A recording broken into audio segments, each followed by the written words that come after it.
على اخر الزمن ميا الحسيني تشحت؟ ميا الحسيني تقف باللبس الزبالة ده وتشحت؟ من انت كانت فرقان غير لما الأميرة جات، نويت أجيب جمهور والماس وأقول يا عشق في وسط الناس، وأقضي حبسنا أبنى المال، أعيش وجع وحبيبي يرتاح، طيب في بحرك عيني في مدى، رصيد في دنيا سدح مدى، عيني في عينيها ولد وتاه، بكلم نفسي سكلم معاها دي بنت راجل بيه. طيب السلام عليكم ورحمة الله وبركاته، ازيكم عاملين ايه؟ يا رب تكونوا بألف خير. فيديو النهاردة عبارة عن بص. اولا بصراحة فجأة قررت ان هغير فكرة الفيديو دلوقتي حالا. الله والله العسل ده بيكلمني، يا لهوي بقى. المهم يعني فكرة الفيديو النهاردة عبارة عن مين يعرف لؤي اكتر، ميا ولا ليلان؟ ده كان الطبيعي. ففجأة ماذا لو مين يعرف حسام اكتر، ليل ولا ساندي؟ ثواني، ليل دي اللي هي البنت اللي شعرها لونه غريب كده؟ ايوه هي. لان طبعا العيله الكريمه كلها موجوده ورا الكاميرا، بما فيهم مصطفى وبما فيهم الناس كلها حرفيا. فهنستغل الفرصه وهنخلي التحدي جزئين في نفس الفيديو، يعني مثلا 5 دقايق مع لؤي وتلت ساعه مع حسام، او نص ساعه او ساعه مع حسام. ما بزهقش من حسام عامه. المهم يعني كده تمام. طبعا نشكر آية على فكرة الفيديو التحفة دي، اتفضلوا اشكروا آية يا لؤي. لا، هو لؤي مش هيعرف يشكر آية طول ما هو شايف الإنسان ده قدامه. لا معلش ثواني كده، انت بتكلمني انا؟ ايوه بكلمك انت. ايه هخاف يعني؟ ده انت شكلك بقى ما تعرفش انا مين. حسام الحسيني صح؟ قال ما شفتلكش فعل يا حسام الحسيني. بلاش نفتح في الماضي، عشان انا اتقالي ان الجروح اللي في وشك وايدك المفتوحة دي انا اللي عملتهم، وفي نفس اليوم اللي فقدت فيه الذاكرة. فواضح ان احنا كان بينا عداوة حلوة قوي، فالاحسن بلاش نرجعها. لكن لو انت بقى عايز العداوة فانا ما عنديش اي مشكلة تماما، انا جاهز لك. بس اقسم بالله العظيم لو دخلت خناقة لا هتطلع منها على المستشفى، وانا هطلع من غير خربوش واحد. واظن ده بالفعل باين، لان انا طلعت من الخناقة من غير ولا خربوش. وغريب لما يكون عدى اكتر من شهرين والجروح لسه ما خفتش، ده معناه ان انا افتهيت. مش حكاية افتهيت، انا كنت سايبك، بس انا كنت سايبك عشان اشوف اخرك. وانا ماليش اخر يا لؤي فهمي. يا على الكسفة اللي انت فيها يا حازم. والله بقى يا حسام انا مش راضي اهد عشان في بنات قاعدة وكتير قوي، واولهم اختك، ومش عايز اقلل منك قدام اختك. وانا مقللتش منك عشان اختك، وانا مقللتش منك عامة، انا قلت الحقيقة عشان عارف كويس قوي الكلام اللي بيتقال. انا ما شفتش في العيلة دي راجل واحد. اصل في نظري اللي يتكلم على حد في ظهره ده ما يبقاش راجل، مع احترامي، بس يبقى زيه زي اخته اللي قاعدة هناك دي. الله، وانا مالي؟ بتحشوني ليه؟ بعدين بعد اذنك يا حسام ما اسمحلكش تتكلم عن اخويا كده، يعني انا بعزك كل حاجة، بس يعني لا، اخويا وخط احمر. طب اقعدي على جنب بس كده يا ليليان، عشان مش عايزه اغلط فيكي، وما ينفعش اغلط فيكي اساسا عشان انتي زي اختي، فاقعدي بقى. ايه ده؟ ماشي. لا ثواني، حاسه ان في مش عارفه، بس ماشي الدنيا حلوه. عدى من الفيديو 4 دقايق في الخناقه، الله اكبر. طيب من غير هري كتير يلا نبدا، وهنحاول نسال اسئله جديده نوعا ما. حسام حاسه ان هو هيعرف معلومات جديده عن نفسه اصلا، بس اوكي. بالمناسبه يا جماعه ايه رايكم في الاوتفيت التحفه دي؟ عامة واضح قوي مين اللي مسيطر، ابن الهواي ولا ابن فهمي؟ انا بتكلم على اوتفيت ليليان وميا طبعا. يبقى سيطر شوية يا ابن فهمي، ها؟ علشان لبس مراتك مش عاجبني انا شخصيا، انما لبس ليليان الى حد ما معقول. ليليان هو لؤي واخد باله من الفتحة دي؟ لا مش واخد باله. تحب اقول له استوهي عليا الله يستوهك؟ لا تمام، طالما فيها الله يستوهك يبقى ماشي، ربنا يستوهني اهو. طيب يا جماعه معرفش هيكون باين لكم ولا لا، بس انا هكون قاعده هنا وبقول لهم الاسئله، فيعني مش عارفه هيكون باينه ولا لا، بس اوكي الدنيا حلوه. هحاول ابقى اظبطها في المونتاج ان انا اكون باينه، او نجيب البتاعه دي كده شويه. استغفر الله العظيم. ما هي تقيلة بصراحة يعني. هيطلع ناس دلوقتي يقولوا عليا بيك مي وهتجيبيه كده، بس لا لا لا لا، عايزة اجيب حسام في الفيديو فما لقيتش حاجة غير دي بصراحة. حسام، حسحيس، حسحس اي حاجة. خير اللهم اجعله خير في ايه. هات البتاعة دي هنا فين معلش؟ هنا اقربها شوية من 100 كده. طب ما كنت تقولي له اي يعني لازم تندهيلي، مش فاهم. عرفت اللي فيها، ما تكمليش خلاص يا جودي، ما تكمليش. انت قلت ايه؟ ما تكمليش. لا اللي قبلها يا جودي الاسمي. كفاية عبط يا جودي وتلمي، ما ينفعش الكلام ده، احنا في مكان محترم. ها انت مالك؟ انت ايش حشرك انت كده يا جودي؟ لا شوية كمان معلش. ها يا جودي كده. ماشي. شكرا. طب انا ماشي عامة، لو في حاجة بيندهيلي. الاسمي 9000 ألف ما خلاص يا جودي فعلا الله له اي في ايه. طيب يا جماعة، اولا هنبدأ بالاسئلة التقليدية اللي هي محفوظة في العالم كله، عشان ايه لا يعني ايه نبدأها كده، فاهمين؟ وبعد كده بقى نبقى نبدأ بالأسئلة اللي مش عادية. والله في احتمالين، لا إما نخلي الفيديو جزئين، لا إما الفيديو هيكون طويل، لا إما هقص من اللقطات. احنا هنشوف هنعمل أنهي اختيار فيهم بقى. طيب كام سنة؟ أولا لؤي 26. الله، ده انتوا حافظين ما شاء الله عليكم. طيب تمام. تاريخ عيد ميلاد لؤي. ها بدأناها كده يا مية. ثواني بس. 1900. ثواني بس عشان الرقم بيلخبط يا جماعة. 1998. 17/10 صح؟ مش 17/10؟ ايه ده يا بنت اللذينة، فعلا 17/10. عامة انا احب احقق من قبل ما دهو حسام يجي. تاريخ عيد ميلاد حسام 1999. 7/2. حافظه والله، باسورد الموبايل بتاعي اصلا. يا لهوي لو حد من اهلي شاف الفيديو هيعرف باسورد موبايلي. لا نبدأ بالأسئلة اللي تشمل. لؤي كان عنده كام سنة لما باباه توفى؟ كان عنده 16 سنة. يوم 27/3. لحظة، هو ايه الغباء اللي انا سألته ده؟ اسفة والله يا ليلي، انا نسيت ان انتوا اخوات. هي عامة جاوبت قبلي، بس هو اللي انا عارفاه ان هو كان 16 سنة فعلا. طيب يبقى لحد دلوقتي ليليان 3 و101 ما شاء الله. لؤي بيشتغل ايه؟ رجل اعمال طبعا، ما فيهاش كلام دي. اسم الشركة اللي لؤي بيشتغل فيها. علي فهمي، على اسم بابا طبعا. الله ينور. طيب كده يعني ثواني، هو كده المفروض 2/4 صح؟ ماشي 2/4، يعني هما سؤالين في نفس السؤال. لؤي بيفضل خلفة البنات ولا الولاد؟ البنات. معرفش. طب انا ايش عرفني؟ هو انا كنت مراته؟ ما تسألي اسئلة عدلة يا جودي. سوري 3/4. طيب ايه مش عارف، مفيش اسئلة في دماغي. اكلة لؤي المفضلة شاورما طبعا. واو ما توقعتهاش. 3/5. 3/5. 3/6.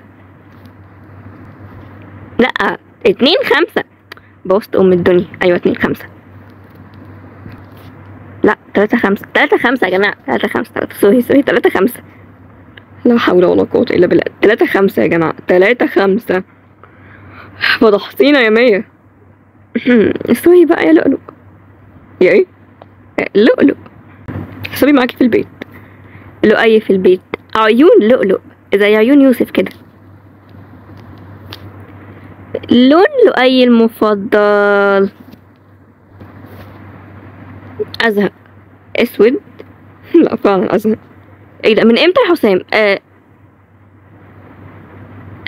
يا رب الارض تنشق وتبلعني، يا رب الارض تنشق وتبلعني. يا ايه معلش؟ يا لؤي، يا لؤي الملعب ولع. اقسم بالله العظيم بالغلط، والله العظيم بالغلط. يا ابني انت اكيد احلى منه طبعا، انت تتقارن بالواد ده وحياة امك يا بت. يعني ايه تنطق اسمي غير على لسانك اساسا؟ لؤي ما عايزه ايه من نيله؟ بحبك. ها بحبك. ما تكتمش الضحكه بس، حسابنا في البيت وليلة كتير على فكره ومش هتعدي على خير. ما قلتش برضه من امتى هو وزهق؟ هو محدش ملاحظ معقولة ان مية عينها ملونة؟ اها يخرب بيت القهف، ايه المحن ده؟ هل لؤي كان بيحب قبل مية؟ لا لا بقى يا مية، لا مستحيل. كان بيحب. ايه ده انت كنت بتحب؟ حب طفولة يعني واحلى حاله. طفولة ايه؟ اذا كانت انا كنت حب طفولتك. لا بقى بعد اذنك انت كنت حب تالتة اعدادي، تالتة اعدادي مش طفولة، مش طفولة خالص يعني. طيب اكتر حاجة لؤي بيحب يعملها؟ هو دي حاجة غريبة شوية عن لؤي، تمام، بس انا اللي هقول بيحب يكتب شعر وبيحب يعزف. وبيعشق كتابة القصايد عامة والكتابة بشكل عام. بيحب يرتب اي حاجة عشان عنده وسواس من اي حاجة مش مترتبة. كسبتك ما شاء الله، ده انتوا اعداء. لا معلش بس انا اخته الاول، انا اخته قبل ما هي تكون مراته، وانا مراته حبيبته. عارفه يعني ايه حبيبته؟ لا ما اعرفش يعني ايه حبيبته، ولو انت حبيبته فانا كنت حبيبته قبلك. انا اعرفه من يوم ما اتولدت، لكن انت لسه يا دوبك هتكملي السنتين تقريبا. هي بقت كده؟ بقت كده. وانا اللي كنت بحبك يا ليليان.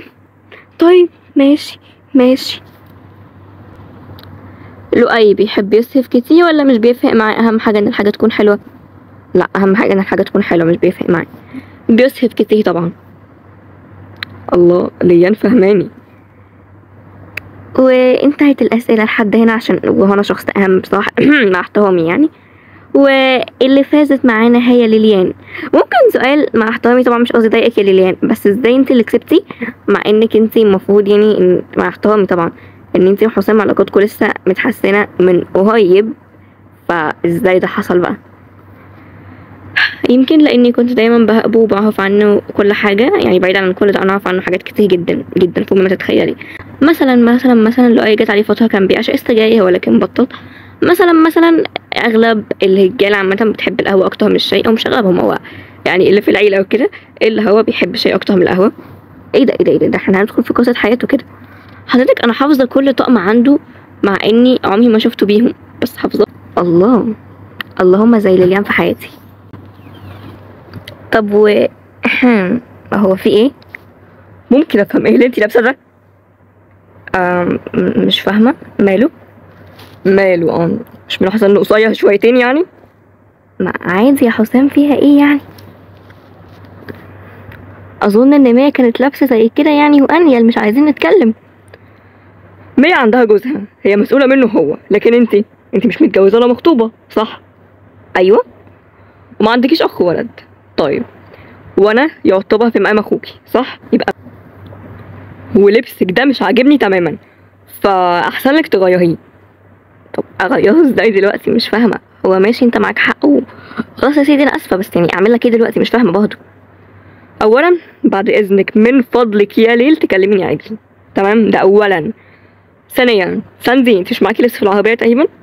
هو في عربيتك انت وانا كان عندي عربيه؟ عندك عربيه والله بس ما بتعرفيش تسوقي. الفضايح دي. المهم خليكوا انتوا الاتنين هنا ثانيه، هروح اجيب لبس من العربيه. طب ما تروح هي، مش فاهمه ساندي يعني. اكيد ساندي مش هينفع تخرج لوحدها من المكان. وكده كده اظن ان في الاستوديو في مكان ليل تغير فيه لبسها، صح؟ ايوه يا ابني، ده في مكان كبير ومش عارف ايه وكده. ما انا بغير لبسي فين؟ بطل غباء شويه يا حسام. بطل ذكاء قصدي، سوري مع احترامي طبعا. نتلم. تفتكروا بيلمح؟ ممكن على فكرة. اتفضلي.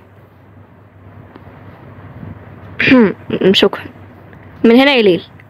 اوكي ماشي، شكرا. اهلا اهلا بالحبايب اللي عارفيني مش فاقد الذكاء. منور يا حبيبي. المهم يعني عايز اسالك سؤال كده. كان في كذا حد بيقول من المتابعين وكده ان انت بتعمل الحوارات دي وجو الغيها ومش عارف ايه عشان تخلي الناس تحبك. هو انت فاتحه الفيديو اصلا؟ اتفرجوا بقى اصلا بقى. لا حضرتك، هو حسام مش بيعمل كده عشان فيديو. اكبر دليل لبسي ده، يعني طالما نازله معاه لبسي كده. وطبعا هتقولي لي امال لما تنزلي من غيره اقول لك لبسي بيبقى انيل من كده. هو شويه ويحجبني، بس لولا ان انا يعني مش مقتنعه، او هو انا مقتنعه بس يعني الخطوه ذات نفسها صعبه، فاهمين؟ فبس كده. لكن انا نفسي عايزه اتحجب، بس الخطوه صعبه وسوى كتير بقى والجو ده، فكده. فهماكي. فبس يعني هي لما باجي انزل من وهو اصلا يعني ايه، ساعات بلبس لبس ما يعجبوش وبرجع اتهز عادي جدا. فهو بيعمل كل ده عشان عايز مصلحتي عامه. وحسام اللي ما بيهدهوش عليا مش بيهداه على اي بنت مهما كانت هي مين. هو حسام ممكن يوقف بنت في الشارع ينصحها حرفيا. ياه للدرجه دي؟ ايوه طبعا يا بنتي للدرجه دي، بجد حسام في الحته دي يعني هو يبان ان هو اوبن مايند، بس يعني هو تبان بيوبن دماغي، يعني هو مش اوبن مايند خالص. حصل الكلام ده يا حسام؟ ايوه طبعا حصل. بس بجد لحد دلوقتي مصدومه ان انت فاتحه الفيديو، يعني انت ما قلتيش. يعني عاده لما بتيجي تبدا الفيديو بتقولي يلا يا جماعه انا هبدا الفيديو مش عارف ايه وكده، علشان محدش يقول اي حاجه كده ولا كده. ففي ايه بقى؟ ما انا ما وقفتش الفيديو اصلا، فكده الفيديو مفتوح على طول عامه. بس لو باجي اقول لو يلا هنبدا تصوير، فاهمني كده. سؤال واحد، ايه ده يا حسام؟ اقسم بالله العظيم زي القمر. ماشي شكرا. ما شاء الله، بكلمة زي القمر جبتي 7 قهد. والله حصل. طيب على السريع كده، حرفيا انا عارفه كل معلومات حسام يعني، وساعه الاسئله بتاعت لؤي يعني انا كل الاجابات معايا، فاهمين؟ فانا عارفه دي صح ولا لا. انا مع حسام انا حافظه، يعني حافظه عن ظهر قلب. يلا بسم الله الرحمن الرحيم. اكله حسام المفضله؟ مكرونه بشاميل. الله ينور. 1-1. مشروبه المفضل؟ قهوه. الله ينور. 2-1. طول حسام 191 190 ساندي 2-2. طب معلش، هو انا واقف ليه في النص؟ يعني هل انا كيس جوافه؟ ما تسيبيني اسال انا شويه. تاريخ عيد ميلادي 1999 7/2. هو كنت لسه هقول بس يعني ما شاء الله عليها. هو فعلا ما شاء الله عليك يا ليل. اكلتي المفضله التانية غير المكرونه البشاميل بقى؟ بيتزا. الله ينور. مواصفات فتاة احلامي، ابهروني بقى. اولا انت عايزه يكون شعرها طويل، دي معروفه. ليه انت شعرك طويل؟ ايوه. الله الكوره في ملعبنا. وتكون قصيره عامه، يعني طولها من 150 ل 160. ليه انت طولك ايه؟ يعني ايه 161. حلو ما فرقتش السنتي ده. هو انتوا بتقولوا ايه؟ ما بنقولش حبيبي، ما بنقولش، بنكح بس. طب كملوا عامه. وعايزة تكون طيوبة وحنينة أكيد، وملامحها تكون بيبي فيس كده. وتكون محجبة، أو حتى لو مش محجبة وانت تحجبها، يعني وانت كده هتنقبها بعد الفرح أصلا عادي. ايه تاني؟ تكون بتحب تكون بتحب تقرأ روايات جدا، عشان انت عاشق للقراءة عامة. بس خلاص انتوا الاتنين صح تقريبا، مفيش حاجة اتقالت غلط. فتمام، النقطة ليكوا انتوا الاتنين. طيب سؤال غريب شويتين. انا كان نفسي اطلع ايه لولا الظروف؟ كان نفسك تطلع اكتر من حاجه. يعني اولا انت كان نفسك تطلع دكتور نفسي، وتقريبا لعيب كوره، بس تقريبا ساعتها باباك منعك من ان انت تكمل وانت طفل، فبالتالي انت ما اشتغلتش لعيب كوره اصلا، فبالتالي ما بقتش لعيب كوره ولا حتى. طب انا كنت لسه هتكمل، انا كنت لسه هتكلم. وبعدين من امتى وانت كنت عايز تطلع دكتور اساسا؟ لا هو فعلا كنت عايزة اطلع دكتور نفسي جدا. ما اعرفش. طيب ما اديك عرفتي. ايه طب سؤال تاني، ايه اكتر كائنات انا بفضلها؟ اكيد مش البشر يعني. ايه ده؟ ايوه مش البشر، هحبكوا على ايه يا جماعة؟ طب تسلم. عامة الحيوانات بشكل عام، القطط والكلاب والاطفال والطيور بكل انواعها، واي حيوانات حرفيا زي ما ليل قالت. طب كده النقطة تروح للاتنين، وبالمناسبة انا فعلا بعشق الاطفال. نفس السؤال اللي سألناه لؤي، انت بتفضل خلفة الولاد ولا البنات؟ نفس السؤال، حسام بيفضل خلفة البنات ولا الولاد؟ البنات. اظن الاتنين، يعني زي ما قلت ان حسام ما بيفرقش معاه قوي، لان عامة حسام بيحب الاطفال بشكل عام. هو ده فعلا، بس مش عنصرية. انا عايز اول خلفة ليا باذن الله تكون بنت. هو انا مش هتضايق لو طلع ولد اكيد، يعني بالعكس هحبه جدا، اكيد ده ابني. لكن في نفس الوقت يعني بتمنى ان هي تكون بنت. حسام بيشتغل ايه؟ مهندس. اكيد مهندس. طيب اسم الشركة؟ حسام الحسيني. بالظبط حسام الحسيني. النقطة تروح للاتنين، لان اكيد الاتنين عارفين، يعني ساندي كانت معايا الشركة اكتر من مرة، وليل هي اللي قالت الاول، فتمام يعني الدنيا حلوة. اكتر حاجة ممكن تقفل حسام من البنت اللي قدامه؟ تكون بتصطنع مثلا، او تكون كدابة، مش عارف. سؤال محتاج تفكير، بس هو في اجابة عامة انا عارفاها، بس دي لو هما دخلوا في علاقة وهذي، يعني مثلا لو حسام بيحب واحدة وهي حطته في مقارنة مع اي حد غيره، فلا هو ساعتها حسام حرفيا هيكره كره العمى. هو الاجابتين يعتبروا صح. انهي الاصح؟ يعني نقول ليل، لان ساندي هي جاوبت اجابه ملهاش علاقه بالسؤال، هي قالت حاجه ممكن تقفلني من البنت اللي هي مثلا مراتي كده، لان انا اكيد مستحيل ادخل في علاقه مع بنت يعني من غير ما تكون مراتي، مش ناقصه كوفها على الصبح هي. طيب سؤال غريب مهيب محدش ممكن يتوقعه، ايه اكتر وزن حسام شاله في الجيم يعني وكده؟ ها؟ هو انت بتشيل اكتر من 100 كيلو؟ ليلى انا في الطبيعي اللي بشيله 190 كيلو، انتي بتقولي ايه؟ وانا اقول العضلات دي كلها جايبها منين؟ نعم. لا ولا حاجه. هو تقريبا 200 وحاجه، مش فاكره. ما هو يا جماعه محدش عارف. مش فاكره. طيب في مرة كنت لسه طالعة من حوار كبير ومش عارف ايه وكده، فمن الضغط عامة انا عادة بطلع اي حاجة جوايا في الجيم وكده، فاكبر وزن شيلته ساعتها كان تقريبا 300 كيلو تقريبا. ازهق، وانا اللي فرحانة بال39 كيلو بتوعي. حصل الكلام ده، انا اتفق بشدة. انت بتطلع منين؟ انت بتتفق منين؟ ايه بتطلع منين؟ ما قلنا خليك واقف في مكانك، ما تشيلنيش. روح شوف ليليانك يا ابني، روح شوف ليليانك.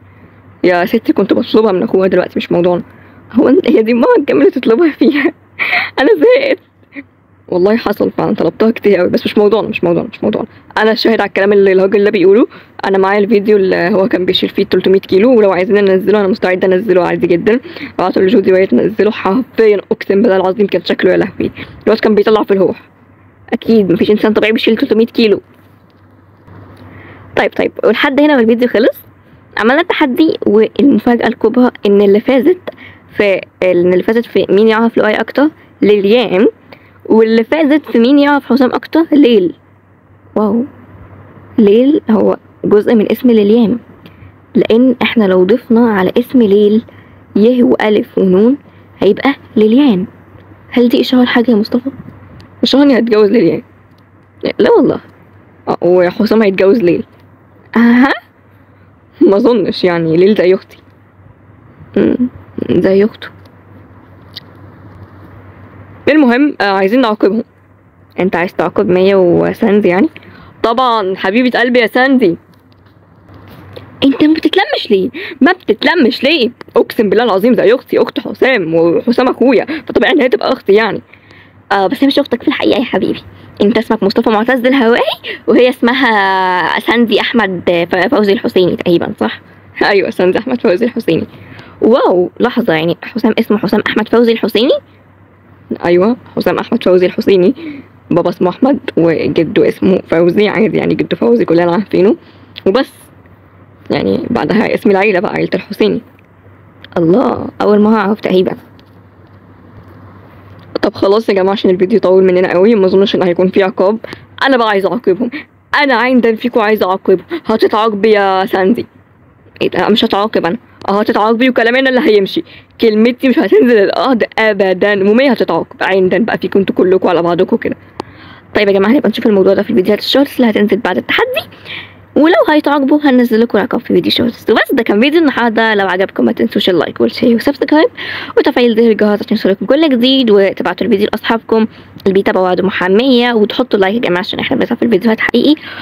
وعارفين الناس دول بيصحوني من الساعه 7 الصبح عشان مواعيد شغل الاستاذ حسام، وحسبي الله ونعم الوكيل. والسلام عليكم ورحمه الله وبركاته. كان معكم جودي احمد وحسام الحسيني ولؤي فهمي ومصطفى معتز الهواهي.